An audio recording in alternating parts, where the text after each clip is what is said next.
Assalamualaikum warahmatullahi wabarakatuh. Selamat datang di Medialog, tempat di mana kita mengupas kisah-kisah rumah tangga yang penuh warna. Jangan lupa untuk like, subscribe, dan nyalakan lonceng notifikasinya, supaya kamu nggak ketinggalan cerita-cerita menarik lainnya. Kalau kamu punya pengalaman atau kisah rumah tangga yang ingin dibagikan, tuliskan saja di kolom komentar. Siapa tahu, kisahmu bisa menginspirasi banyak orang.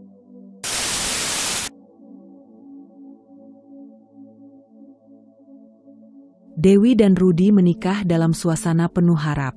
Mereka berdua memimpikan kehidupan yang sederhana namun damai, saling mendukung satu sama lain dalam suka dan duka. Rudi bekerja sebagai karyawan di sebuah perusahaan swasta, sementara Dewi baru saja berhenti dari pekerjaannya demi fokus membina rumah tangga. Mereka berencana menabung untuk suatu saat bisa memiliki rumah sendiri. Namun untuk sementara waktu, mereka sepakat tinggal di rumah orang tua Rudi.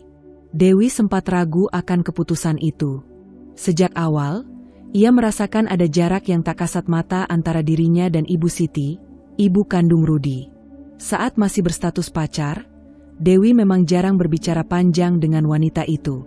Ibu Siti selalu tampak formal, datar, dan sulit didekati. Namun Dewi berusaha berpikir positif. Ia meyakinkan dirinya bahwa waktu akan membuat hubungan mereka membaik. Sayangnya, waktu justru memperjelas bahwa segala sesuatu tidaklah semudah yang ia kira. Hari-hari pertama tinggal di rumah mertua terasa canggung.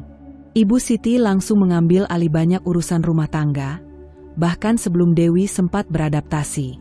Tanpa diminta, ia menentukan di mana Dewi harus menyimpan pakaiannya, bagaimana cara mencuci yang benar. Bahkan urusan sepele seperti merebus air pun tidak luput dari komentarnya. "Kalau seperti ini caramu, nanti suamimu bisa sakit," kata Ibu Siti suatu hari ketika melihat Dewi memasak sup ayam. Nada suaranya terdengar datar, tetapi tajam. Dewi hanya tersenyum, meski dalam hati terasa perih. Ia tidak bisa benar-benar menjadi dirinya sendiri. Setiap langkah, setiap keputusan kecil terasa seperti ujian yang harus lulus dari pengawasan seorang juri tak terlihat. Rumah itu, yang seharusnya menjadi tempat beristirahat, justru terasa seperti ruang pengadilan. Rudi awalnya tidak menyadari ketegangan yang dirasakan istrinya. Ia tumbuh dalam rumah itu, terbiasa dengan sikap ibunya yang mengatur banyak hal. Bagi Rudi, itu adalah bentuk perhatian. Namun bagi Dewi, itu adalah bentuk dominasi. Perbedaan persepsi ini mulai menimbulkan retakan kecil dalam komunikasi mereka. Setiap kali Dewi mencoba mengutarakan perasaannya, Rudi cenderung membela ibunya, atau malah meminta Dewi untuk lebih bersabar. Namanya juga orang tua, sabar dulu ya. Nanti juga lama-lama cocok, begitu kata Rudi suatu malam. Dewi hanya mengangguk, meskipun matanya sudah mulai berkaca-kaca. Hari berganti minggu, minggu berganti bulan. Ketegangan tidak kunjung mereda. Bahkan, dalam beberapa kesempatan, Ibu Siti mulai terang-terangan mencampuri urusan pribadi mereka. Ia sering mengetuk pintu kamar di malam hari, menanyakan hal-hal yang menurut Dewi terlalu pribadi. Apakah mereka sudah merencanakan anak? Apakah Dewi memakai metode kontrasepsi? Bahkan bagaimana cara mereka membagi pengeluaran rumah tangga. Dewi mulai merasa hidupnya tidak lagi memiliki batas yang aman. Privasinya seperti terus-menerus diobrak-abrik. Dewi mencoba mencari pelarian dalam kesibukan. Ia mulai menulis diari, mencoba menyalurkan emosinya dalam bentuk kata-kata. Namun bahkan itu pun harus dilakukan diam-diam, agar tidak menimbulkan pertanyaan. Ia juga mulai sering berkunjung ke rumah orang tuanya, meskipun hanya untuk beberapa jam.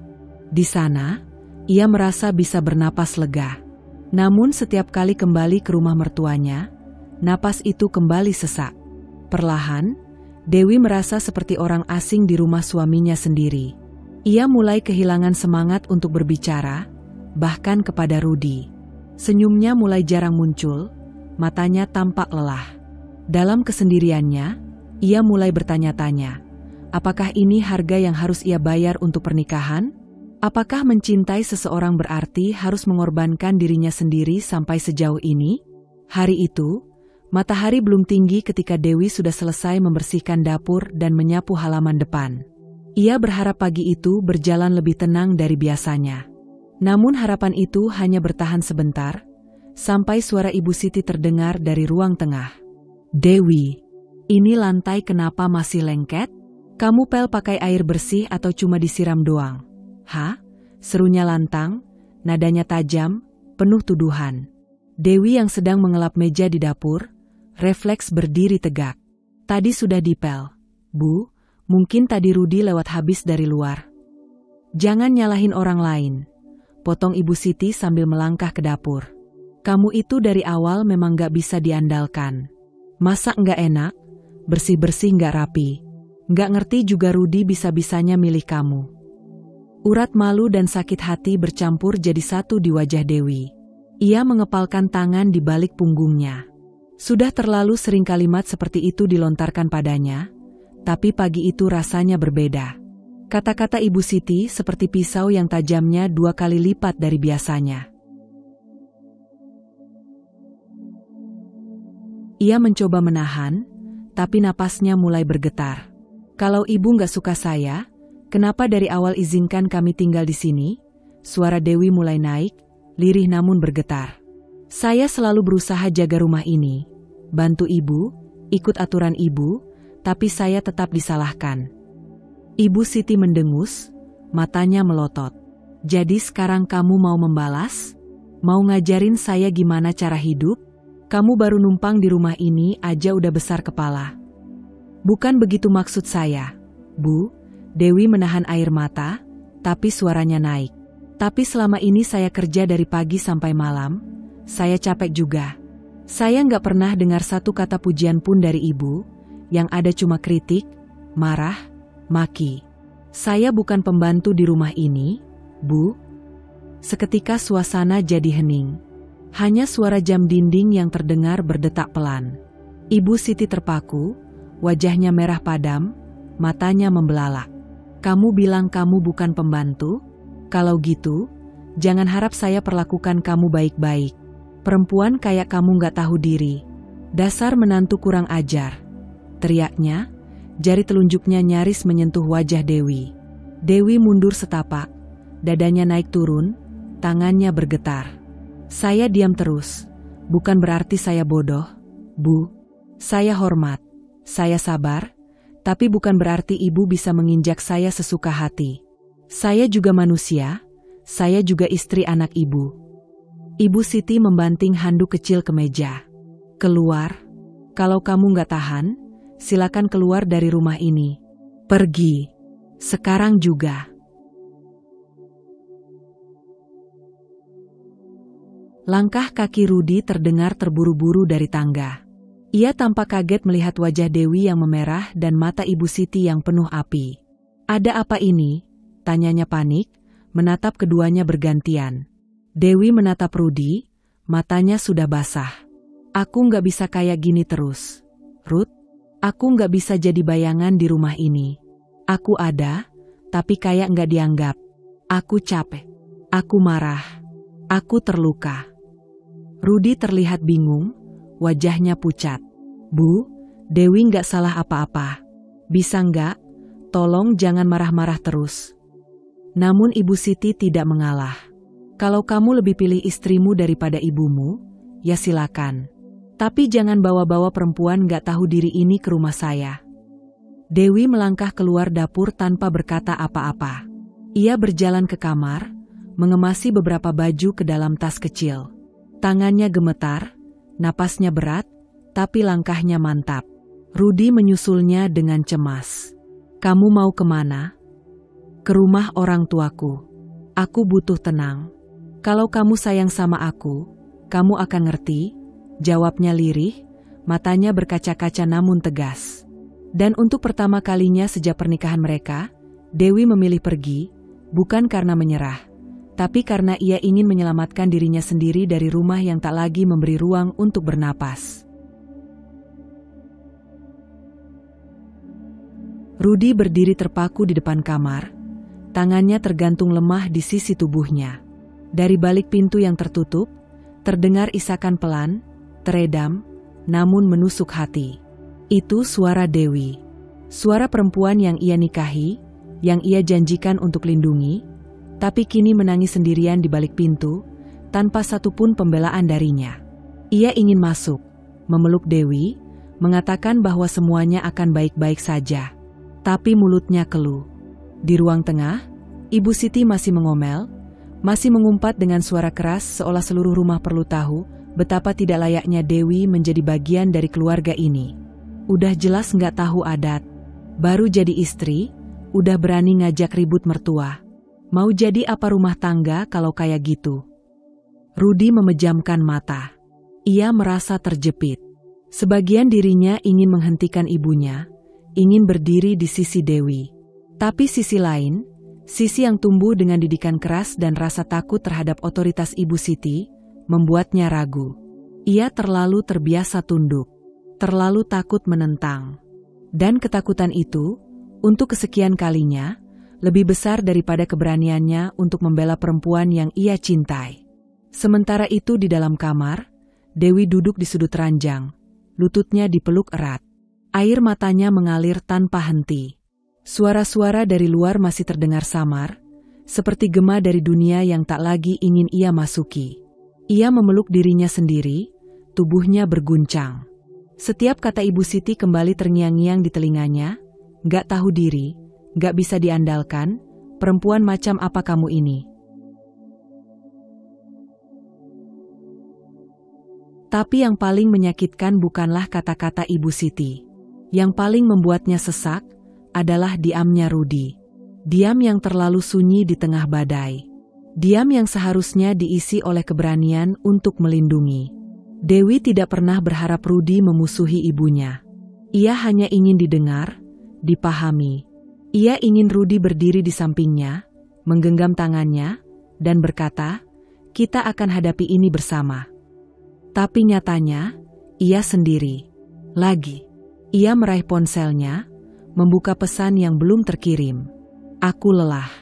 Aku sayang kamu, tapi aku tidak sanggup terus bertahan sendirian." Ia tatap layar itu lama. Jari-jarinya gemetar, tapi ia belum menekan kirim. Ia ingin memberikan satu kesempatan lagi. Tapi entah kepada siapa. Rudi, dirinya sendiri, atau cinta yang kini mulai terasa rapuh. Beberapa menit kemudian, pintu kamar diketuk perlahan. "Dewi, boleh aku masuk?" Suara Rudi terdengar pelan. Dewi tidak menjawab. "Maaf, aku nggak tahu harus gimana." "Aku juga bingung, Dewi." Masih tidak ada jawaban. "Kalau kamu mau pergi, aku nggak akan tahan. Tapi, tolong jangan tinggalkan aku." Dewi menutup wajahnya dengan tangan. Air matanya makin deras. Ia mencintai Rudi. Tapi apakah cinta cukup jika ia harus terus merasa tidak dihargai, tidak dilindungi, dan selalu sendirian menghadapi badai? Malam itu, Dewi tetap diam. Ia tak membuka pintu. Dan Rudi hanya bisa bersandar di seberangnya, menunduk dalam diam, ditemani penyesalan yang terlalu lambat datang. Beberapa hari setelah pertengkaran besar itu, rumah kembali sunyi. Dewi lebih banyak diam, dan Rudi berjalan seperti di atas pecahan kaca. Hati-hati, tegang, takut menyakiti siapapun, padahal dirinya sendiri sudah lama terluka. Namun pada akhirnya, atas desakan Rudi yang terus mencoba memperbaiki keadaan, Ibu Siti melunak. Bukan karena ia merasa bersalah, tidak pernah karena itu. Tapi karena menurutnya, lebih baik rumah ini tenang daripada jadi bahan omongan tetangga. Maka Ibu Siti mengajak Dewi bicara. Pembicaraan singkat, kaku, dan lebih terdengar seperti pidato sepihak ketimbang permintaan maaf. "Kalau kamu memang niat jadi istri Rudi, ya harus kuat. Jangan baper. Orang tua ngomong itu biasa. Tapi ya sudah, saya nggak mau ada keributan lagi. Kita sama-sama saling ngerti." Dewi hanya mengangguk pelan. Di hatinya, damai itu terasa dingin. Ia tahu ini bukan akhir dari segalanya, ini hanya jeda. Dan memang benar. Setelah suasana di rumah tampak membaik, konflik mulai muncul dari arah lain. Ibu Siti, yang dulu terlalu ikut campur dalam urusan rumah tangga Dewi dan Rudi, kini mulai menuntut hal-hal yang lebih nyata. Uang, hadiah, dan kenyamanan material. Semua dengan dalih, pengabdian anak kepada orang tua. Ruth, ibu lihat tas-tas ibu sudah pada usang. Coba kamu belikan yang bagus. Yang asli, ya. Masa anak ibu kerja di kantor tapi ibunya masih pakai tas murahan? Rudi hanya mengangguk dan berkata, iya, nanti ya, Bu. Namun baru seminggu setelah itu, permintaan baru datang lagi. Kali ini, Ibu Siti menginginkan kalung emas. Biar kalau ke pengajian, ibu juga kelihatan terhormat. Masa kalah sama Bu RT? Tak berhenti di situ, tagihan listrik rumah ikut dibebankan ke Rudi, begitu pula biaya servis mobil tua Ibu Siti. Namanya juga tinggal di rumah orang tua, ya harus bantu. Katanya, padahal sejak awal mereka sudah menyepakati bahwa mereka akan membayar kebutuhan pribadi masing-masing. Rudi, yang sudah lelah dengan konflik, tidak banyak bicara. Ia menurut, meski dalam hati mulai tercekik. Sebagian besar gajinya habis sebelum akhir bulan. Uang belanja untuk Dewi pun ikut dipangkas. Seringkali, Dewi harus mengatur ulang pengeluaran rumah tangga, mengurangi lauk, menunda membeli kebutuhan rumah, bahkan mengorbankan tabungan mereka untuk masa depan. Dewi menahan semua itu selama beberapa waktu. Ia tidak ingin menciptakan konflik baru. Tapi ketika melihat lemari es mereka rusak dan tidak punya cukup uang untuk memperbaikinya, sementara di hari yang sama Ibu Siti memamerkan cincin emas barunya hasil pemberian Rudi, Dewi merasa perutnya mual, bukan karena lapar, tapi karena marah yang menumpuk. Malam itu, Dewi menatap Rudi dengan mata yang letih. Ruth, kamu sadar nggak? Sekarang kita kerja buat siapa? Rudi terdiam. Buat ibu? Tanya Dewi lirih, tapi dalam. Atau buat rumah tangga kita? Rudi memijit pelipisnya. Aku cuma nggak mau ribut lagi, Dew. Tapi kita yang pelan-pelan rusak. Ruth, bukan karena pertengkaran. Tapi karena kamu terlalu takut mengecewakan ibumu, sampai kamu kecewakan aku terus-menerus. Rudi tidak menjawab. Kata-kata itu seperti pisau yang menusuk dalam, karena ia tahu itu benar. Ia telah menjadi pria yang setengah hati, tidak berani menyenangkan satu pihak, tapi juga gagal melindungi yang lain. Dewi melanjutkan, aku rela hidup sederhana. Tapi aku nggak rela hidup sebagai prioritas terakhir. Aku nggak butuh tas mahal, aku nggak butuh rumah mewah. Aku cuma butuh suami yang tahu kapan harus bilang cukup. Rudi menunduk. Ia tahu Dewi tidak sedang meminta uang. Ia sedang meminta keberanian. Dan keberanian itulah yang selama ini tak sanggup ia berikan. Setelah berbulan-bulan hidup dalam tekanan finansial, Dewi dan Rudi akhirnya memutuskan untuk mulai mencicil tanah di pinggiran kota. Mereka ingin membangun rumah sendiri, melepaskan diri dari bayang-bayang dominasi Ibu Siti, dan punya ruang untuk bernapas. Sebuah mimpi kecil yang butuh pengorbanan besar. Dewi mulai merancang anggaran dengan hati-hati. Ia mengurangi belanja harian, menyusun daftar kebutuhan dengan detail, bahkan rela menjual sebagian perhiasan pemberian orang tuanya demi menambah tabungan pembangunan rumah. Ia ingin semua berjalan lancar, tanpa membebani Rudi sepenuhnya. Tapi setiap kali Dewi mencoba membahas soal penghematan, selalu saja ada benturan. Ruth, bulan ini coba kita tahan dulu ya beli barang-barang yang gak penting. Aku tahu ibu minta dibelikan lemari baru, tapi bisa nggak ditunda dulu? Kita kan lagi bangun rumah, ujar Dewi suatu malam sambil menunjukkan anggaran yang sudah ia buat di buku catatannya. Rudi tampak gelisah. Iya, nanti aku coba bicarain ke ibu. Namun yang terjadi justru sebaliknya. Keesokan harinya, Ibu Siti memanggil Rudi dengan suara yang sengaja keras agar Dewi bisa mendengar dari dapur. Ruth, ibu ini cuma minta lemari baru loh. Masa kamu sekarang pelit sama ibu sendiri? Udah punya istri jadi lupa sama orang tua, ya? Ibu bukan gak tahu kamu lagi bangun rumah. Tapi ibu juga manusia. Masa ibu harus terus pakai lemari bolong-bolong? Kamu anak laki-laki, tanggung jawabnya ke ibu dulu sebelum mikirin yang lain. Rudy hanya terdiam, bingung, seperti biasa. Ia merasa terjebak. Lalu akhirnya, dengan perasaan bersalah dan penuh tekanan, ia pun membelikan lemari baru, mengorbankan dana pembangunan rumah yang sudah disiapkan dengan susah payah. Ketika Dewi tahu, ia hanya bisa terdiam lama. Tapi diamnya bukan karena pasrah. Diamnya seperti gunung yang mulai bergetar. Malam harinya, pertengkaran pun tak terelakkan. Kamu tahu berapa lama aku hitung-hitung supaya uang cukup buat tukang bulan depan? Kata Dewi dengan suara bergetar. Kamu tahu aku bahkan batal beli sepatu baru padahal sepatuku udah jebol? Tapi kamu cuma butuh satu omongan ibu langsung lepas semua rencana yang kita susun. Dew, ibu itu orang tua kita. Masa kamu gak bisa ngerti sedikit aja? Ngerti? Suara Dewi naik. Aku ngerti, Ruth, terlalu ngerti, sampai aku yang terus jadi korban. Kamu pikir aku tega nyuruh kamu abaikan ibu? Tapi kita ini mau bangun masa depan. Rumah itu bukan cuma buat aku, buat kamu juga. Buat kita. Tapi kamu terus-menerus bikin aku merasa seperti musuh dalam hidupmu. Rudy mulai terpancing, suaranya ikut meninggi. Jangan lebay, Dew, kamu terlalu sensitif. Bukan sensitif. Aku marah karena kamu gak pernah bisa jadi suami yang berdiri di tengah. Kamu selalu di pihak ibumu. Selalu. Aku cuma dianggap pengganggu di rumah ini. Tiba-tiba terdengar suara pintu dibuka keras dari ruang tengah. Ibu Siti muncul dengan mata melotot. Oh, jadi kamu sekarang nuduh Rudy anak mami? Ya? Kamu yang egois. Dewi, kamu cuma mikirin rumah sendiri.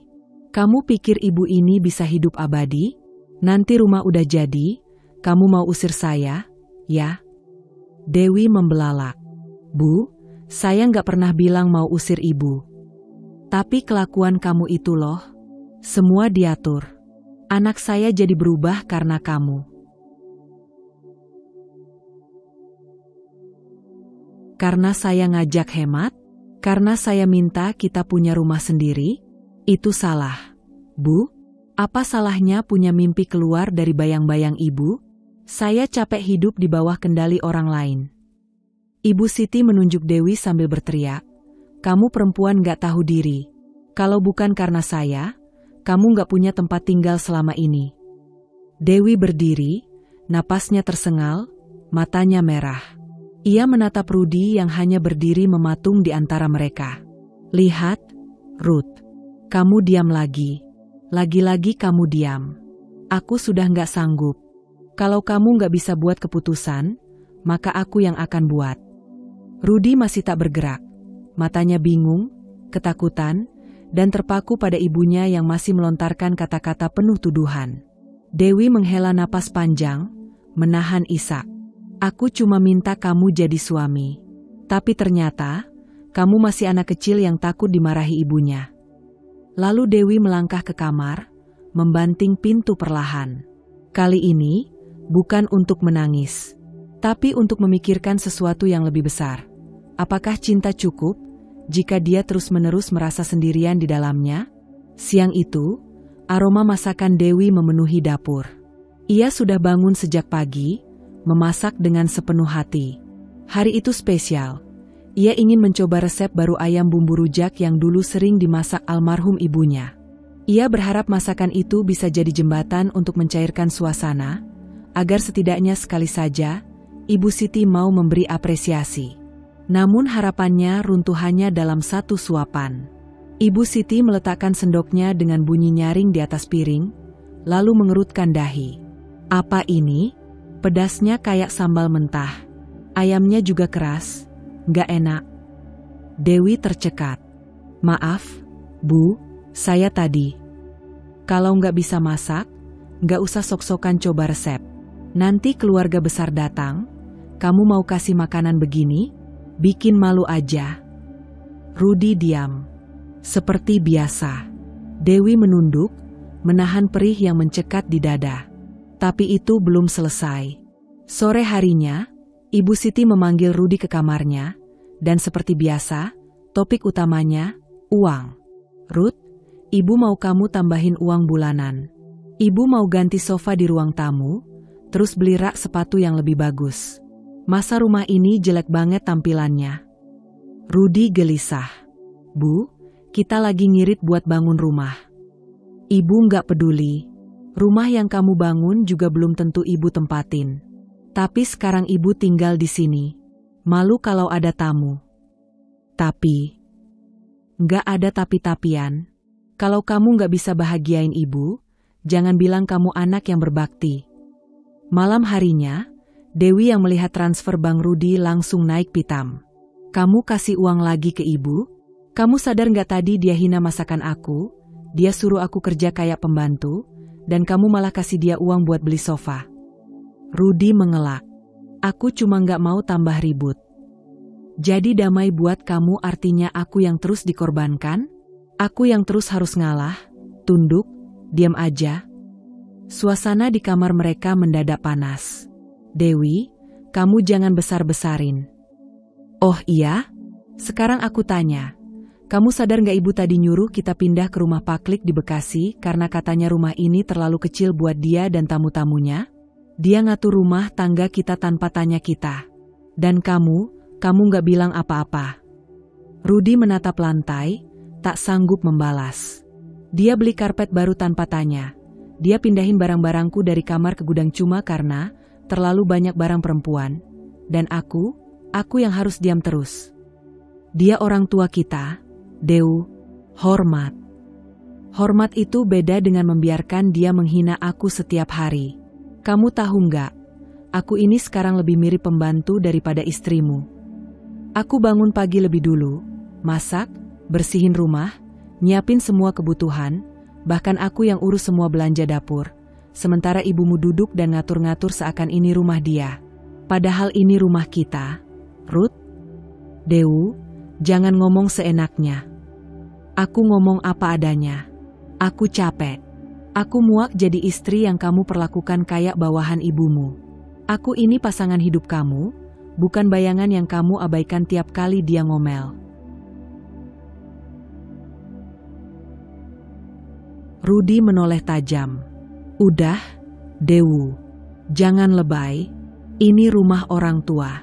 Kita cuma numpang." Dan disitulah kalimat itu menghantam Dewi seperti tamparan. Ia mematung. Air matanya jatuh perlahan. "Oh, jadi aku cuma numpang ya, Ruth? Di rumah yang kita bayar bareng, dengan penghasilan kita, dengan keringat kita." Rudi terdiam. Hari demi hari, Dewi menjalani hidup seperti berada dalam sangkar tak kasat mata. Ia bangun setiap pagi dengan wajah yang dipaksakan tersenyum, padahal dadanya sesak. Ruang di rumah itu bukan hanya sempit secara fisik, tapi juga secara batin. Ia merasa seperti tamu di kehidupan sendiri. Setiap sudut rumah, bahkan yang ia bantu bayar dan rawat, seperti tidak pernah benar-benar menjadi miliknya. Ruang tamu penuh barang pilihan Ibu Siti. Dapur sudah diatur sesuai kebiasaan Ibu Siti, mulai dari letak sendok hingga cara memasak sayur. Bahkan kamar tidur pun bukan tempat aman lagi. Ibu Siti bisa masuk sesuka hati tanpa mengetuk, dengan dalih, rumah ini rumah ibu. Privasi hanyalah mimpi. Tak ada tempat di mana Dewi bisa merasa benar-benar menjadi dirinya sendiri. Suatu sore, saat Dewi sedang melipat pakaian di kamar, Ibu Siti masuk begitu saja, membawa setumpuk cucian baru. "Ini baju-baju ibu. Sekalian kamu setrika juga, ya? Kamu kan gak kerja, harusnya bisa bantu lebih banyak." Dewi terdiam. Ia ingin membalas, ingin berkata bahwa pekerjaan rumah tangga adalah kerja yang tidak pernah selesai, bahwa selama ini hanya dia yang mengurus semuanya. Tapi lidahnya keluh. Ia menunduk, mengangguk pelan. Setelah Ibu Siti keluar, Dewi hanya duduk mematung. Tangannya gemetar, matanya mulai panas. Ini bukan soal menyetrika baju, ini soal harga diri yang terus diinjak-injak, hari demi hari. Malamnya, Dewi mencoba bicara dengan Rudy. Ia ingin mencari cara, bukan untuk bertengkar, tapi setidaknya agar ia bisa menghirup sedikit udara kebebasan. Ruth, kamu pernah ngerasa nggak, kalau rumah ini bukan rumah kita? Rudy yang sedang mengetik di laptop hanya menoleh sekilas. Maksudnya? Setiap keputusan bukan dari kita. Semua sudah ditentukan ibumu. Aku bahkan gak bisa atur lemari sendiri tanpa dikomentari. Aku gak punya tempat buat jadi diriku sendiri. Aku butuh ruang. Kita butuh ruang. Rudy mendesah, kamu mulai lagi, Dew. Aku ngomong baik-baik, Ruth. Suara Dewi menegang. Aku tahan ini semua supaya nggak jadi masalah. Tapi lama-lama aku merasa aku bukan istri kamu. Aku kayak penghuni kontrakan yang harus tunduk pada aturan pemilik rumah. Rudy meletakkan laptopnya. Tapi kamu tahu dari awal kita tinggal di sini. Dan kamu juga setuju waktu itu, kan? Dewi menghela napas panjang. Aku setuju karena aku pikir kita akan sama-sama jaga batas. Tapi ternyata aku sendirian. Kamu gak pernah pasang batas apapun. Semua keputusan ibumu langsung kamu ikuti. Aku bahkan gak ditanya. Rudy mengusap wajahnya. Jadi sekarang kamu nyalahin aku? Aku cuma minta kamu lihat aku. Lihat perjuanganku. Lihat bagaimana aku ngalah tiap hari. Aku ini manusia, Ruth. Aku juga butuh dihargai. Dikasih ruang buat bernapas. Hening sejenak. Tapi kamu juga jangan selalu merasa terpojok. Dewi, ibu itu keras karena sayang. Kamu aja yang terlalu baper. Kata-kata itu bagai bara yang menyala di dada Dewi. Ia menunduk, menarik napas, lalu berdiri. Kalau aku baper, itu karena kamu gak pernah di pihakku. Kamu selalu jadi perisai buat ibu, tapi aku gak punya siapa-siapa. Aku sendirian di rumah ini. Rudy menatapnya, tapi tak berkata apa-apa. Dewi berjalan ke balkon. Ia memandang langit malam, kosong. Angin dingin menerpa wajahnya, tapi tak mampu menyejukkan hati yang panas. Ia sudah terlalu lama menahan semuanya. Perasaan terpojok, dihina, dianggap tak mampu, dan yang paling menyakitkan, diabaikan. Ia ingin marah, sangat ingin. Tapi ia tahu, jika ia marah sekarang, segalanya bisa meledak. Dan ia belum siap melihat rumah itu benar-benar runtuh dalam satu malam. Malam itu, udara di dalam rumah lebih dingin dari biasanya. Tapi bukan karena cuaca, melainkan karena ketegangan yang menggantung di antara ketiga penghuninya.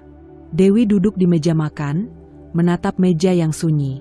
Ia sudah tidak tahan lagi. Setelah berbulan-bulan menelan perasaan, akhirnya ia merasa perlu berbicara.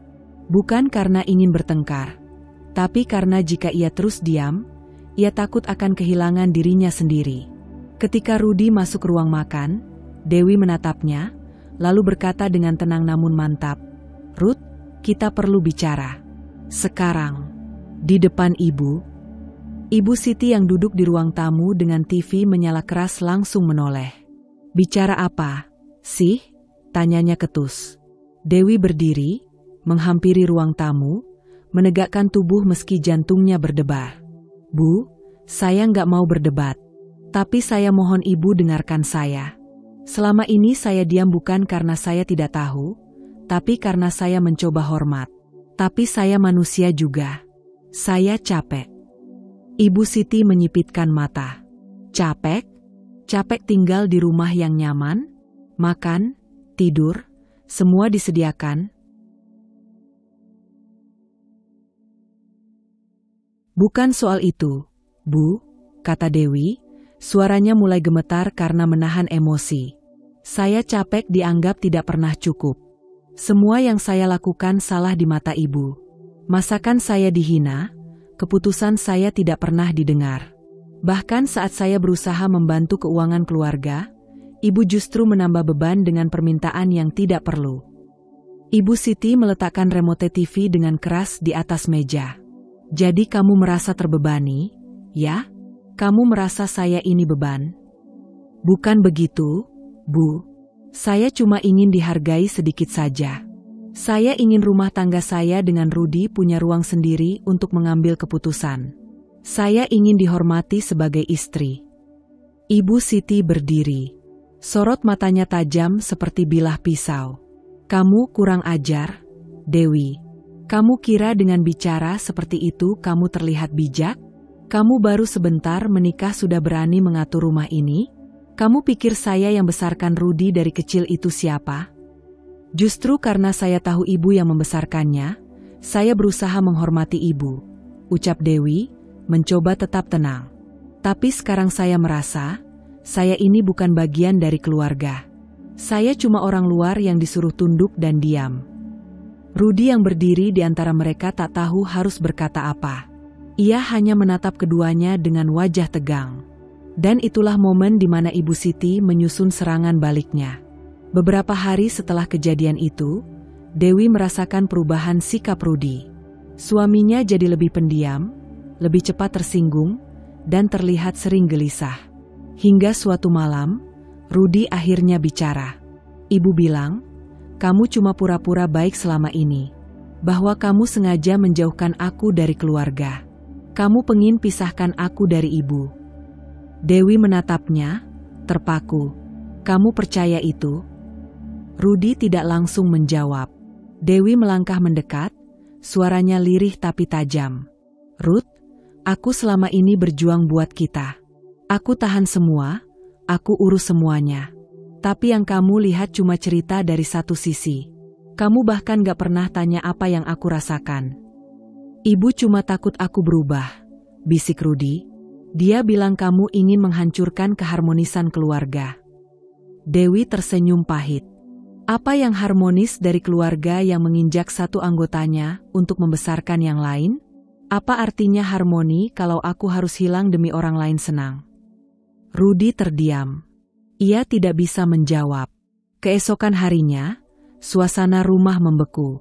Ibu Siti tak lagi bicara pada Dewi. Ia memperlakukan menantunya seperti udara, ada, tapi tak diakui. Bahkan ia mulai bicara berbisik-bisik dengan Rudy di kamar, menutup pintu setiap kali Dewi lewat. Dewi mulai merasakan jurang yang semakin dalam menganga di antara dirinya dan suaminya. Bukan hanya karena sikap Ibu Siti, tapi karena kepercayaan Rudy mulai goyah. Ia menatap cermin di kamar. Mata yang menatap balik ke arahnya adalah mata perempuan yang lelah, tapi belum kalah. Aku mungkin tidak diinginkan di rumah ini, pikirnya, tapi aku tidak akan membiarkan diriku hancur. Minggu demi minggu berlalu, dan meskipun Dewi berusaha menjaga jarak emosional dengan Ibu Siti, kenyataan tak pernah bisa dihindari. Suatu pagi, di tengah segala ketegangan yang terus menghimpit, kabar besar datang. Rudy pulang lebih awal dari biasanya. Dewi yang sedang menyiapkan makan siang untuk dirinya sendiri, menatapnya dengan penasaran. Ada apa, Ruth? Kenapa pulang lebih cepat? Tanya Dewi, mencoba menyapa meskipun hatinya terasa gelisah. Rudy tampak cemas. Ada masalah besar, Dewi meletakkan sendok yang sedang ia pegang, menatap Rudy yang kelihatan benar-benar terguncang. Apa yang terjadi? Rudy duduk di meja makan dan menghela napas dalam-dalam. Ibu, dia ternyata mengalami kerugian besar di investasi yang dia lakukan. Hampir seluruh hartanya hilang. Ibu nggak bilang selama ini, tapi sekarang dia hampir kehilangan semuanya. Dewi terdiam. Selama ini, Ibu Siti selalu tampil seperti wanita yang memiliki kendali atas segala sesuatu, terutama keuangan keluarga. Semua orang tahu bahwa harta Ibu Siti adalah hasil kerja kerasnya, yang selalu dia banggakan. Tidak pernah terlintas dalam benak Dewi bahwa ada sesuatu yang bisa menghancurkan fondasi itu. Jadi ibu mau kita bantu? Dewi bertanya dengan hati yang mulai dipenuhi kekhawatiran. Ia ingat, meskipun sering dihina dan diremehkan, Ibu Siti tetaplah ibu Rudy. Dan entah bagaimana, Dewi merasa terikat untuk melakukan sesuatu. Rudy mengangguk perlahan. Iya, dia minta bantuan kita. Ibu bilang dia tidak bisa menghadapinya sendirian, dan gak ada lagi orang lain yang bisa dimintai tolong. Dia ingin kita bantu melunasi sebagian utangnya. Dewi merasa dadanya sesak. Perasaan terjebak kembali menghantui dirinya. Selama ini, Ibu Siti selalu mendikte hidupnya. Tetapi kini dalam keadaan yang terpuruk, Ibu Siti datang dengan tangan terbuka meminta pertolongan. Dewi tahu, ini bukan sekadar soal uang, tetapi lebih dari itu, apakah mereka akan ikut campur dalam masalah yang tak mereka buat? Ibu datang ke kita dengan harapan tinggi. Dia yakin kita bisa bantu, lanjut Rudi. Kamu gimana? Dewu, kita bisa bantu kan? Dewi menunduk, berpikir keras. Ia tahu ini adalah ujian berat, bukan hanya untuk dirinya, tapi juga untuk Rudi dan hubungan mereka. Di satu sisi, ia ingin membantu, apalagi jika itu untuk keluarga Rudi. Tetapi di sisi lain, ia tidak bisa mengabaikan segala hal yang sudah dilaluinya, rasa terhina, rasa diabaikan, dan perasaan terperangkap yang sudah menggunung. Aku tahu ini berat, Ruth, tapi kita juga harus berpikir tentang masa depan kita. Kalau kita bantu, nanti gimana? Apakah ini berarti kita terus ditarik ke dalam masalah ibu tanpa batas? Dewi akhirnya berbicara, mencoba menahan emosinya. Rudi menatap Dewi dengan wajah penuh harap. Aku nggak tahu, Dewu. Aku cuma bingung, kita harus bantu atau enggak. Ibu sudah sangat menderita. Aku nggak bisa biarkan dia tenggelam sendirian. Dewi menelan ludah. Ia merasa dilema semakin berat. Tetapi satu hal yang jelas, keputusan ini akan mempengaruhi semua yang sudah mereka bangun. Ia tidak bisa terus-terusan mengorbankan kebahagiaannya hanya untuk menjaga perasaan orang lain. Hari-hari berikutnya, suasana rumah semakin tegang. Ibu Siti, yang kini tampak lemah dan terpuruk, datang ke ruang tamu dengan wajah kusam dan pakaian yang jauh lebih sederhana dari biasanya. Ia duduk di kursi dengan tangan terlipat, matanya menatap kosong. Dewi, Rudi, aku minta maaf kalau selama ini aku terlalu keras sama kalian, kata Ibu Siti, suaranya pelan, namun penuh penyesalan. Aku tidak tahu kalau investasi itu akan membuat semuanya hancur. Aku terlalu percaya diri dan sekarang aku jadi tak punya apa-apa lagi. Dewi yang biasanya begitu tegang menghadapi ibu mertuanya, kali ini merasakan ada sesuatu yang berbeda dalam suara Ibu Siti. Sepertinya, wanita itu benar-benar terdesak. Jadi, ibu butuh bantuan kami? Tanya Dewi, meskipun hatinya masih terasa ragu. Apa yang ibu ingin kami lakukan? Ibu Siti menundukkan kepala. Aku tahu, ini sangat berat untuk kalian. Tapi aku benar-benar nggak punya pilihan lain. Jika kalian nggak bisa bantu, aku nggak tahu harus bagaimana lagi. Dewi berpikir panjang. Ia melihat suaminya yang kini tampak lebih khawatir daripada sebelumnya. Rudi ingin membantu ibunya, dan di sisi lain, Dewi tahu jika mereka tidak memberi bantuan, maka Ibu Siti akan semakin terpuruk. Di tengah kekalutan dan ketegangan yang menguasai rumah itu, ada perubahan yang mulai terjadi dalam diri Rudi. Seiring berjalannya hari, ia mulai merasa semakin terjepit, seperti berada di antara dua dunia yang berbeda. Antara melindungi Dewi, wanita yang ia cintai, dan tetap menghormati ibunya yang sudah membesarkannya dengan penuh kasih sayang. Ibu Siti semakin mempersulit keadaan. Di saat mereka mencoba mengumpulkan dana untuk membantu keuangan keluarga, Ibu Siti malah terus memaksakan keinginannya tanpa mengindahkan kenyataan yang ada. Barang-barang mewah yang tak terlalu penting tetap diminta, bahkan ketika Dewi dan Rudi kesulitan menutup kebutuhan rumah tangga mereka sendiri. Rudi merasa hatinya terbelah. Setiap kali ia berusaha berbicara dengan Dewi tentang solusi, Ibu Siti selalu menjadi bayangan yang menekan, tidak memberi ruang bagi keduanya untuk saling mengerti. Pada suatu malam, setelah perdebatan panjang antara Dewi dan Ibu Siti mengenai masalah keuangan yang belum terselesaikan, Rudi merasa hancur. Perasaan bersalah semakin menggerogotinya. Ia tahu, ia seharusnya melindungi Dewi, tetapi entah mengapa ia selalu merasa tersudut oleh rasa kewajibannya kepada ibunya. Apakah benar ia harus memilih antara ibunya dan Dewi? Itu adalah pertanyaan yang terus bergema di kepalanya. Keputusan Rudi datang begitu saja. Sebuah momen yang tak terduga, namun sangat diperlukan. Ia harus berbicara dengan seseorang yang bisa membantunya melihat keadaan ini dengan lebih jelas.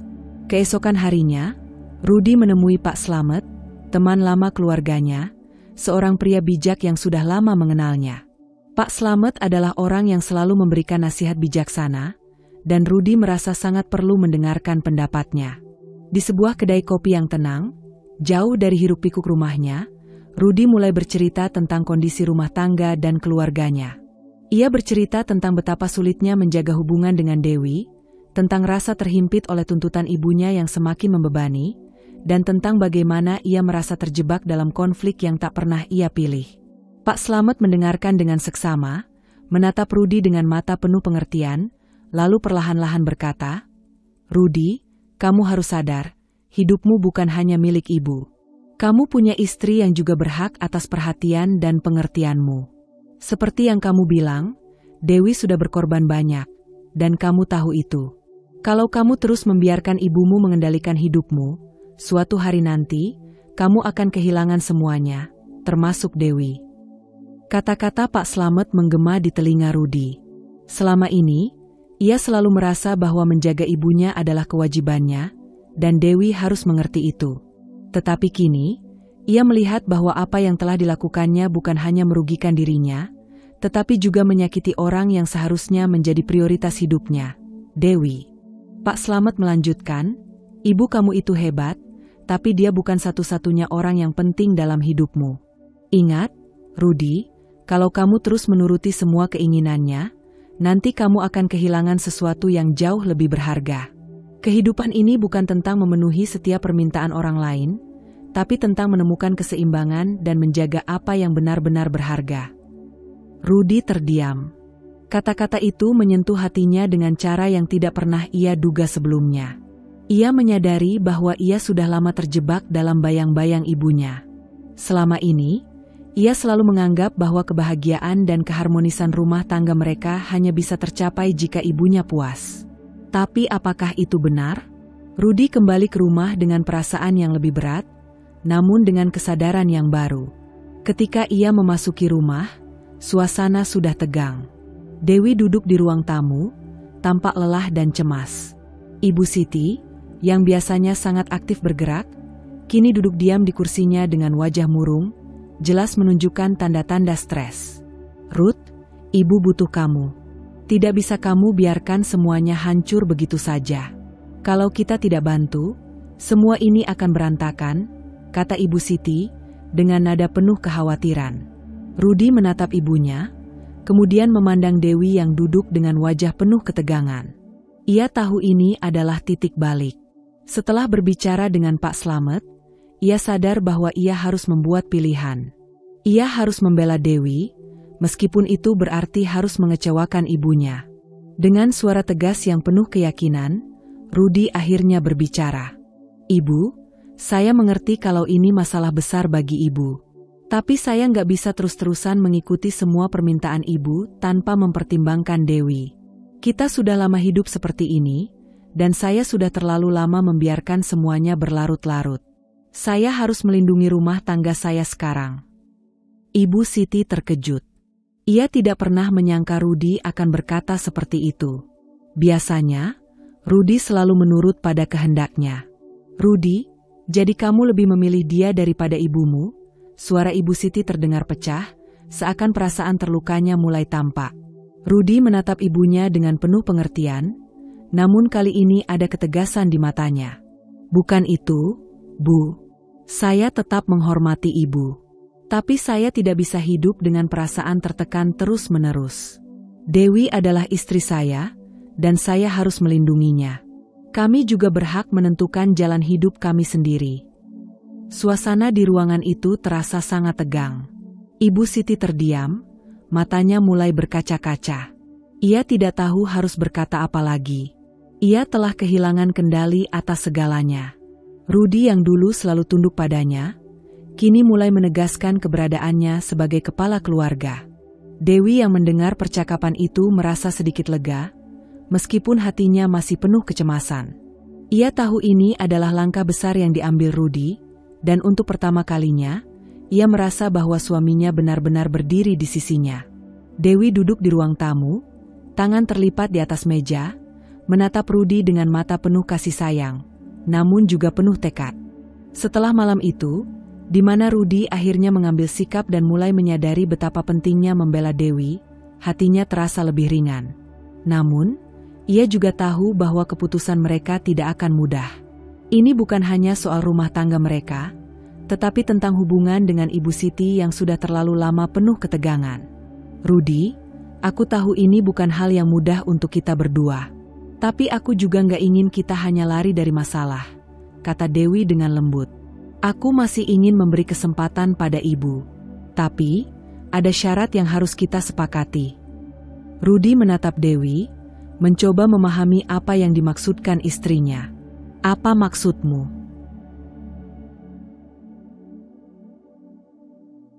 Dewi menarik napas panjang. Kita bisa bantu ibu, kita bisa tetap menjaga hubungan keluarga, tapi kita perlu hidup lebih adil.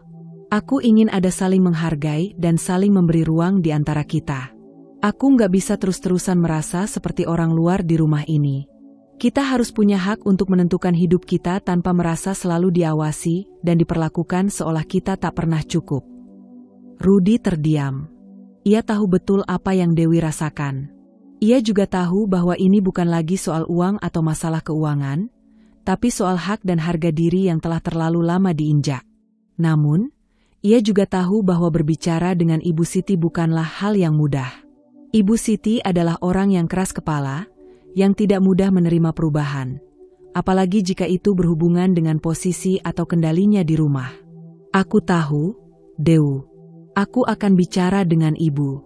Aku ingin ini selesai dengan baik, ujar Rudy dengan suara yang lebih tegas. Namun, di dalam hatinya, ia masih ragu. Ia tahu Ibu Siti tidak akan dengan mudah menerima kondisi ini. Hari berikutnya, Rudy mengajak Dewi untuk berbicara dengan Ibu Siti. Suasana di rumah itu sangat tegang. Ibu Siti, yang duduk di kursi panjang ruang tamu, menatap mereka dengan tatapan tajam. Ia bisa merasakan bahwa ada yang berbeda kali ini. Rudy dan Dewi tidak datang dengan wajah yang penuh keraguan, tetapi dengan tekad yang kuat. Bu, kita ingin berbicara, kata Rudy, matanya menatap ibunya dengan serius. Ibu Siti mengernyitkan dahi. Bicara apa? Kalau kalian ingin menghindar lagi, tidak akan aku biarkan. Dewi menatap Ibu Siti dengan tenang, berusaha menenangkan dirinya. Ibu, kami ingin memberi kesempatan untuk berubah. Kami ingin hubungan kita lebih adil dan saling menghargai.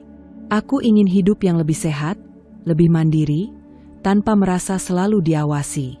Kami ingin menentukan jalan hidup kami sendiri, Ibu.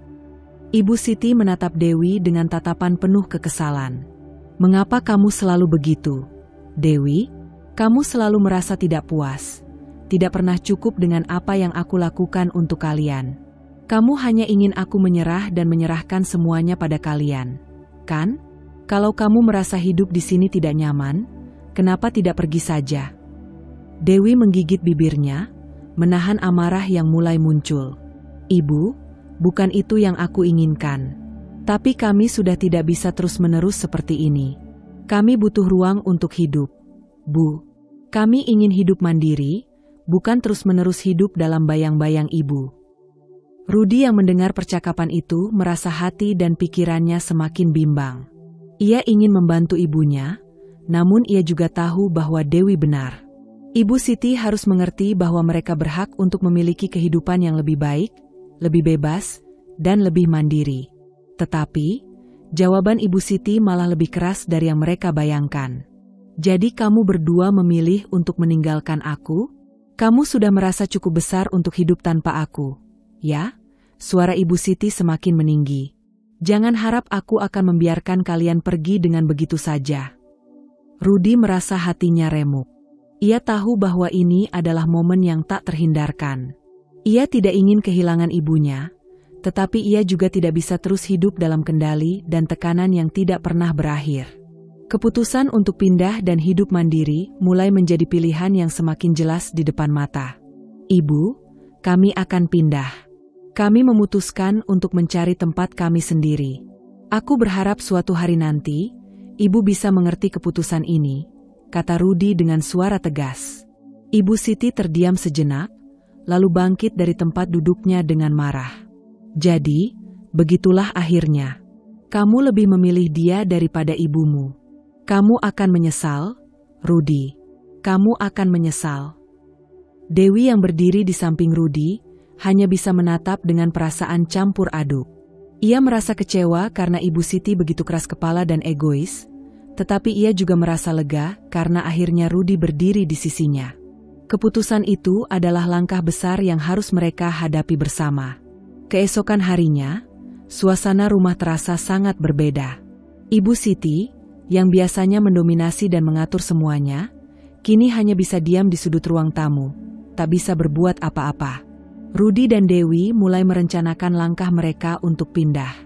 Mereka mulai mencari rumah kecil di luar kota, tempat yang bisa memberi mereka kebebasan dan kedamaian yang telah lama mereka dambakan. Hari demi hari, Ibu Siti semakin tertekan. Ia yang dulu merasa di atas angin, yang selalu mengendalikan kehidupan Rudi dan Dewi, kini merasa kehilangan kendali atas segalanya. Dalam diam, ia mulai merasakan betapa besar harga yang harus dibayar dari segala sikap keras kepala dan egonya. Dan karma datang dengan cepat. Rumah yang dulu penuh dengan ketegangan dan pengaturan, kini terasa sunyi. Rudi dan Dewi, meskipun merasa cemas dengan langkah mereka, juga merasa lega karena akhirnya mereka bisa menjalani hidup sesuai dengan keputusan mereka sendiri. Mereka tahu, meskipun Ibu Siti mungkin merasa sakit hati dan marah, namun ini adalah harga yang harus dibayar untuk perubahan yang tak terhindarkan. Beberapa bulan berlalu sejak Rudi dan Dewi memutuskan untuk hidup mandiri, jauh dari kendali Ibu Siti yang selama ini begitu menuntut dan keras kepala. Kehidupan mereka di tempat baru mulai terasa lebih damai. Rumah kecil yang mereka sewa tidak mewah, tetapi cukup untuk memberi mereka kebebasan yang selama ini mereka impikan. Mereka belajar untuk saling mendukung, lebih menghargai satu sama lain, dan menikmati setiap momen kebersamaan tanpa tekanan eksternal. Dewi merasa lebih bahagia sekarang, tanpa merasa seperti bayangan di rumah Ibu Siti yang selalu merasa superior. Ia bisa mengatur rumah tangganya sendiri, tanpa rasa takut bahwa setiap keputusan yang ia buat akan dikritik atau dibatalkan. Rudi, yang dulunya merasa terjebak antara ibunya dan Dewi, kini lebih tahu bagaimana menyeimbangkan tanggung jawabnya. Mereka berbicara lebih terbuka, mengatur keuangan bersama, dan merencanakan masa depan dengan harapan yang lebih besar. Namun, meski begitu, di sudut hati mereka berdua, ada perasaan yang belum sepenuhnya terselesaikan, perasaan khawatir tentang Ibu Siti. Rudi tahu betul bahwa meski mereka hidup lebih bahagia sekarang, ibunya pasti merasa sangat kesepian dan tertekan. Ibu Siti yang dulu selalu mendominasi, yang selalu memegang kendali dalam segala hal, kini harus menghadapi kenyataan bahwa anaknya sudah mulai membangun kehidupan mereka sendiri tanpa bantuan atau campur tangannya. Di sisi lain, Ibu Siti merasakan dampak dari keputusan Rudi dan Dewi untuk pindah. Awalnya, ia merasa marah dan kecewa. Ia tidak bisa menerima kenyataan bahwa anak dan menantunya, yang selama ini ia kendalikan, akhirnya memutuskan untuk menjalani hidup mereka dengan cara mereka sendiri. Ia merasa seolah-olah kehilangan segalanya, posisi dan kendali yang dulu ia miliki atas keluarga kecil itu. Hari-hari Ibu Siti sekarang dipenuhi dengan kesepian dan kebingungan. Ia merasa tak punya tujuan, dan meskipun ia masih memiliki uang dan properti, ia merasa kehilangan kebahagiaan yang dulu ia kira datang dari pengendalian dan ketamakan. Ibu Siti mulai merenung, jauh di dalam hatinya, apakah semua ini layak diperjuangkan? Apakah selama ini ia benar-benar bahagia? Ia sering terbangun di malam hari, merasa sunyi, tidak tahu harus berbuat apa lagi. Rumah yang dulu ramai dengan aktivitasnya kini terasa kosong. Ia merindukan suara tawa Rudi dan Dewi, meskipun ia tahu mereka pasti lebih bahagia tanpa dirinya.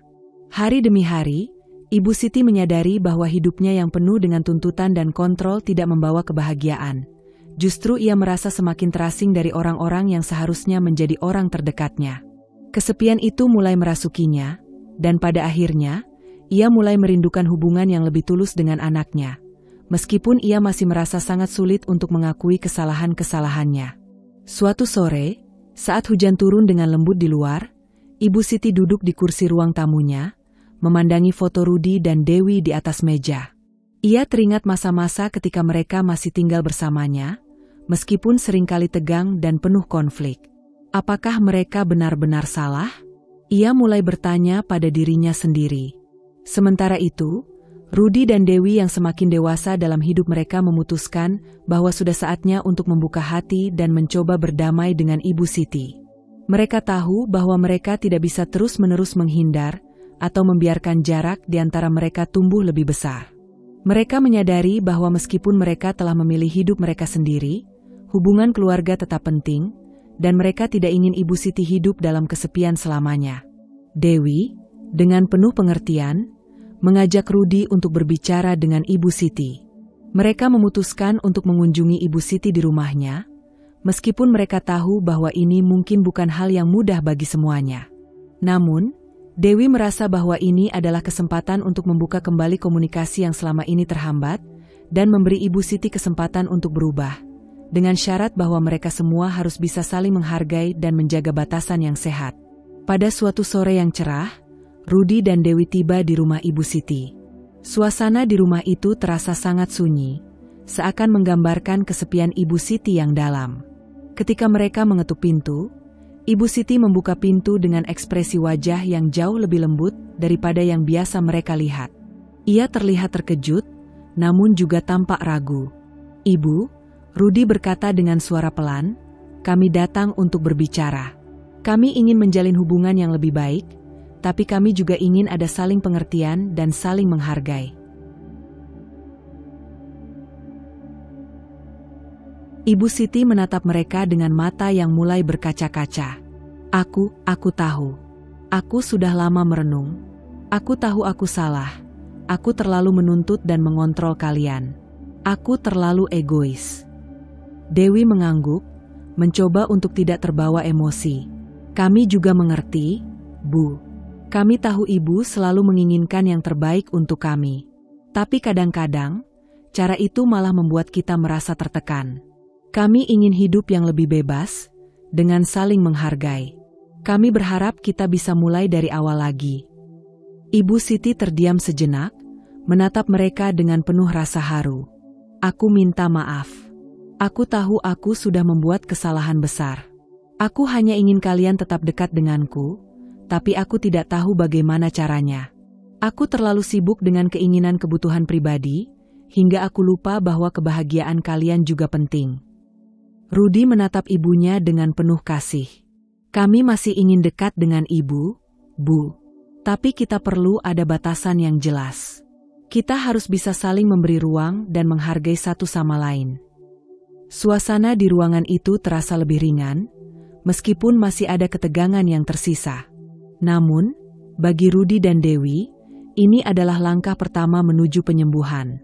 Mereka tahu bahwa proses ini tidak akan instan, dan Ibu Siti harus belajar untuk meredakan egonya. Namun, mereka juga tahu bahwa kedamaian bisa dimulai dari sini, dengan pengertian, dengan rasa saling menghormati, dan dengan kesediaan untuk berubah. Ibu Siti, dengan air mata yang mengalir, akhirnya mengangguk. "Aku akan mencoba, Rudi. Aku janji, aku akan berusaha lebih baik." Rudi dan Dewi saling berpandangan, merasa lega dan penuh harapan.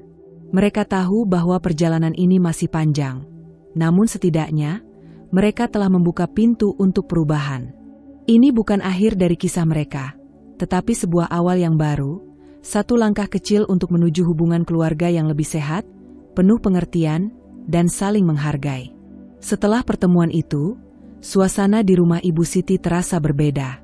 Rudi dan Dewi datang dengan harapan baru, dan meskipun Ibu Siti masih merasakan beban dari masa lalunya, ia mulai menyadari bahwa hubungan mereka tidak akan bisa diperbaiki dengan cara lama. Ibu Siti mulai merenung lebih dalam tentang tindakannya selama ini, tentang betapa kerasnya ia mengendalikan kehidupan Rudi dan Dewi, tentang bagaimana ia selalu merasa berhak atas segalanya tanpa mempertimbangkan perasaan mereka. Selama berbulan-bulan, Ibu Siti mulai mengubah sikapnya, meskipun proses ini sangat berat bagi dirinya. Awalnya, Ia merasa cemas dan ragu. Apakah ia bisa benar-benar berubah? Namun, semakin lama ia merasakan kesendirian akibat keputusan Rudy dan Dewi untuk hidup mandiri, semakin jelas bagi Ibu Siti bahwa apa yang selama ini ia lakukan justru membuatnya terisolasi. Karma yang datang padanya mengajarkan pelajaran yang sangat penting. Kasih sayang dan penghargaan harus diperoleh melalui tindakan baik, bukan manipulasi atau kekuasaan. Ibu Siti menyadari bahwa meskipun ia memiliki segalanya, rumah, uang, dan properti, ia kehilangan hal yang paling berharga, yaitu hubungan yang tulus dengan anak dan menantunya. Kasih sayang yang ia harapkan tidak datang dengan cara memaksakan kehendaknya, tetapi dengan memberi ruang dan kebebasan kepada orang-orang yang ia cintai untuk berkembang. Satu pagi, setelah berhari-hari merenung, Ibu Siti memutuskan untuk mengambil langkah besar. Ia menulis surat kepada Rudy dan Dewi, yang akan mengungkapkan perasaan dan penyesalannya. Surat itu sederhana, tetapi sangat tulus. Rudy dan Dewi, sejak kalian pergi, aku merasa sangat kesepian dan kehilangan. Aku menyadari bahwa aku telah salah dalam cara aku memperlakukan kalian. Aku telah terlalu banyak mengendalikan hidup kalian, berpikir bahwa itu adalah yang terbaik untuk kalian, padahal itu justru merusak hubungan kita. Aku sangat menyesal atas semua yang telah terjadi. Aku ingin berubah, dan aku berjanji akan berusaha lebih baik. Aku berharap kalian bisa memberi aku kesempatan untuk memperbaiki semuanya, meskipun aku tahu perubahan ini tidak akan mudah. Ibu Siti. Ketika surat itu sampai di tangan Rudy dan Dewi, mereka merasa terkejut. Mereka tidak menyangka bahwa Ibu Siti akan mengakui kesalahannya begitu terbuka. Namun, mereka juga merasa terharu dan sedikit lega. Mereka tahu bahwa proses perubahan Ibu Siti tidak akan instan, dan mereka juga belum bisa sepenuhnya melupakan luka-luka yang ditinggalkan oleh masa lalu. Namun, surat itu adalah tanda pertama bahwa Ibu Siti benar-benar ingin berubah. Beberapa hari setelah itu, Rudy dan Dewi memutuskan untuk mengunjungi Ibu Siti. Mereka tidak datang dengan harapan yang tinggi, tetapi dengan hati terbuka untuk melihat apakah perubahan yang dijanjikan benar-benar akan terjadi. Ibu Siti menyambut mereka dengan ekspresi wajah yang berbeda. Ia tidak lagi menunjukkan sikap angkuh atau mengendalikan, melainkan tampak lebih rendah hati dan penuh penyesalan. "Ibu, terima kasih sudah mengirimkan surat itu," kata Dewi dengan lembut, matanya menatap penuh perhatian kepada ibu mertuanya. "Kami mengerti bahwa perubahan itu tidak mudah, dan kami siap untuk memberi kesempatan. Tapi kita semua harus bekerja keras untuk membangun hubungan ini kembali." Ibu Siti mengangguk pelan, wajahnya dipenuhi rasa haru. "Aku tahu, Dewi. Aku banyak melakukan kesalahan. Aku dulu merasa aku berhak atas semuanya, atas hidup kalian, atas keputusan kalian. Tapi aku sekarang tahu, aku tidak bisa lagi seperti itu. Aku ingin kalian merasa dihargai dan bebas untuk memilih jalan hidup kalian." Rudy, yang berdiri di samping Dewi, memandang ibunya dengan mata yang lebih lembut. "Ibu, kami tidak ingin melukai perasaan ibu. Kami ingin ada hubungan yang sehat dan saling mendukung. Aku tahu ini akan memakan waktu, tapi kami percaya kita bisa memperbaiki semuanya." Setelah percakapan itu, suasana di rumah Ibu Siti terasa lebih tenang, meskipun masih ada ketegangan yang tersisa. Ibu Siti mulai mengubah cara pandangnya, mulai mendengarkan dengan lebih sabar, dan mulai menghormati keputusan-keputusan Rudy dan Dewi. Ia belajar untuk memberi mereka ruang, untuk tidak lagi memaksakan keinginannya, dan untuk mengakui bahwa kebahagiaan mereka bukanlah miliknya untuk diatur. Hari demi hari, perubahan itu terlihat lebih nyata. Ibu Siti tidak lagi mengkritik masakan Dewi, tidak lagi mengatur segala sesuatu di rumah mereka, dan yang paling penting, ia mulai menunjukkan kasih sayang melalui tindakan, bukan melalui kekuasaan. Ibu Siti mulai ikut membantu Dewi dengan pekerjaan rumah tanpa diminta, dan Rudy merasa lebih dihargai oleh ibunya, karena ia tidak lagi dibebani dengan rasa bersalah setiap kali ia memilih untuk mendukung Dewi. Namun, meskipun Ibu Siti mulai berubah, Rudy dan Dewi juga sadar bahwa mereka tidak bisa melupakan begitu saja luka-luka lama yang ditinggalkan oleh sikap Ibu Siti di masa lalu. Mereka tahu bahwa penyembuhan hubungan ini akan memakan waktu, dan mereka harus sabar. Tapi mereka juga belajar bahwa kasih sayang yang tulus tidak bisa dipaksakan, dan bahwa setiap orang perlu ruang untuk tumbuh dan berubah. Beberapa bulan kemudian, Rudy dan Dewi mengundang Ibu Siti untuk makan malam di rumah mereka yang baru. Suasana di meja makan itu sangat berbeda, penuh tawa, canda, dan kehangatan yang selama ini hilang. Ibu Siti, meskipun masih merasa sedikit canggung, tampak bahagia. Ia menyadari bahwa meskipun jalan menuju perubahan itu tidak mudah, ia telah membuat langkah besar menuju pemulihan hubungan mereka. "Terima kasih, Ibu," kata Dewi dengan tulus, memegang tangan Ibu Siti. "Aku tahu kita masih punya banyak hal yang harus diperbaiki, tapi aku sangat menghargai usaha Ibu." Ibu Siti tersenyum, matanya mulai berkaca-kaca. "Aku juga berterima kasih pada kalian, Rudy dan Dewi. Aku mungkin tidak sempurna, tapi aku akan berusaha menjadi ibu yang lebih baik untuk kalian." Malam itu, di bawah cahaya lampu yang lembut, keluarga itu akhirnya merasakan kedamaian yang telah lama hilang. Mereka tahu bahwa perjalanan mereka masih panjang, namun mereka telah belajar satu hal yang sangat penting, bahwa kasih sayang yang sejati hanya bisa tumbuh jika ada rasa saling menghargai, dan perubahan dimulai dari dalam diri masing-masing. Seiring berjalannya waktu, hubungan antara Ibu Siti, Rudy, dan Dewi semakin membaik. Ibu Siti yang dulu keras kepala dan penuh kontrol kini menjadi lebih bijaksana dan penuh pengertian. Ia tidak lagi mengatur hidup anak dan menantunya, dan dengan rendah hati, ia mulai menghargai pilihan hidup mereka. Terkadang, ia masih merasa sedikit cemas, tetapi ia belajar untuk memberi ruang pada Rudy dan Dewi untuk menentukan jalan mereka sendiri. Rudy dan Dewi, yang sudah belajar untuk saling mendukung, juga merasa lega. Mereka mulai merasa bahwa mereka dapat menjalani kehidupan mereka tanpa rasa takut atau tertekan, namun tetap menjaga hubungan baik dengan Ibu Siti. Meskipun masa lalu mereka penuh dengan ketegangan dan konflik, mereka mulai melihat ke depan, membangun keluarga kecil mereka dengan lebih tenang dan penuh kasih.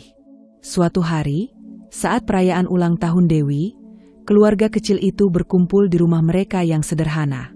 Di meja makan, ada tawa dan canda, sesuatu yang selama ini sangat langka di antara mereka. Ibu Siti duduk dengan tenang, menikmati kebersamaan itu. Ia tersenyum melihat Rudy dan Dewi, menyadari betapa berartinya keluarga itu baginya. Meskipun ia sempat kehilangan kendali atas mereka, kini ia tahu bahwa hubungan yang sehat dibangun dengan saling memberi dan menerima, bukan dengan manipulasi. "Aku sangat bangga dengan kalian berdua," kata Ibu Siti, suaranya penuh dengan kehangatan.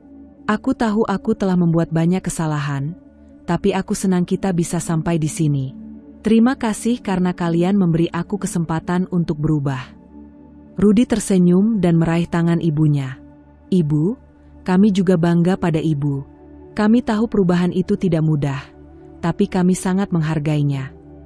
Dewi menambahkan dengan senyum lebar, "Kami tahu kita semua masih belajar. Tapi, yang terpenting adalah kita bisa saling mendukung dan menghargai." Hari itu, Ibu Siti merasakan kedamaian yang belum pernah ia rasakan sebelumnya. Ia tahu bahwa meskipun jalan menuju perubahan itu panjang dan penuh tantangan, ia telah membuat langkah besar.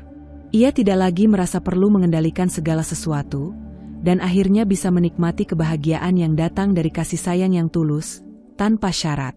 Ketika perayaan ulang tahun itu berakhir dan malam mulai mereda, Ibu Siti, Rudy, dan Dewi duduk bersama di ruang tamu, menikmati secangkir teh hangat. Suasana yang penuh dengan ketenangan dan kehangatan itu adalah simbol bahwa keluarga ini kini telah menemukan jalan menuju kedamaian yang selama ini mereka cari. Ibu Siti, yang dulu merasa di atas angin, kini belajar bahwa kasih sayang dan penghargaan datang melalui tindakan baik, bukan melalui kekuasaan atau kontrol. Disinilah mereka berada, sebuah keluarga yang telah melalui banyak ujian, namun akhirnya menemukan kebahagiaan yang sejati. Dengan cinta, pengertian, dan penghargaan yang saling mengalir di antara mereka, masa depan tampak penuh harapan.